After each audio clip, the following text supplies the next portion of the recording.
आजचा दिवस हा इतिहासामध्ये सुवर्ण अक्षरांनी लिहिण्यासारखा दिवस आहे।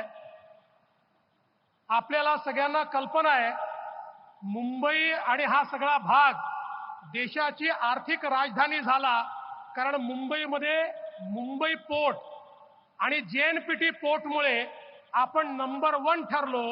आता त्याच्यापेक्षा तिप्पट मोठं वाढवण बंदर या ठिकाणी तयार होत आहे। गेले 30 वर्ष 40 वर्ष आपण नंबर 1 जेएनपीटी आणि मुंबई पोर्टमुळे राहिलो।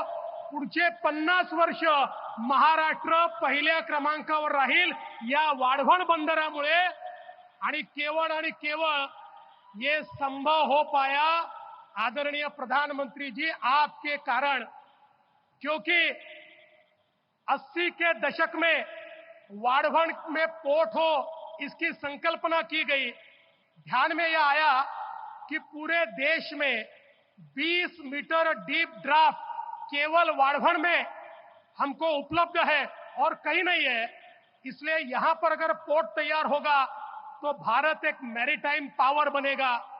किंतु 1991 में सुप्रीम कोर्ट ने डहाणू का नोटिफिकेशन निकाला, एक कमेटी तैयार की और जन्म से पहले ही वाढवण पोर्ट की मृत्यु हो गई।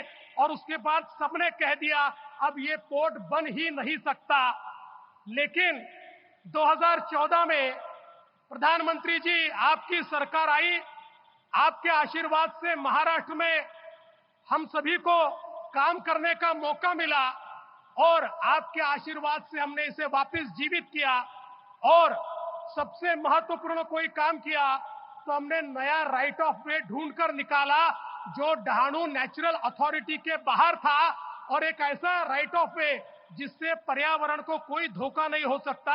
और उसके कारण ये जो 91 का नोटिफिकेशन था, उस नोटिफिकेशन से ये वाढवण पोर्ट बाहर निकला और आपने इसको नेशनल पोर्ट का दर्जा दिया। और मुझे बहुत खुशी है, सुप्रीम कोर्ट तक हर जगह हम लोग जीतते गए और आज की ये परिस्थिति है कि वाढवण का शिलान्यास आपके हाथ से हो रहा है। और मैं ऐसा कहता हूं, किसी भी देश के इतिहास में एक ऐसा वाकया होता है जो उस देश के लिए टर्निंग पॉइंट होता है। प्रधानमंत्री जी, अगले 200 साल तक ये वाढवण का जो पोर्ट है, इस पोर्ट के कारण आपका जो नाम है वो इतिहास में दर्ज होगा कि भारत को आगे ले जाने का काम अगर किसी ने किया तो प्रधानमंत्री मोदी जी ने यहां पर किया। और इसलिए मैं उनका बहुत बहुत आभार व्यक्त करता हूं।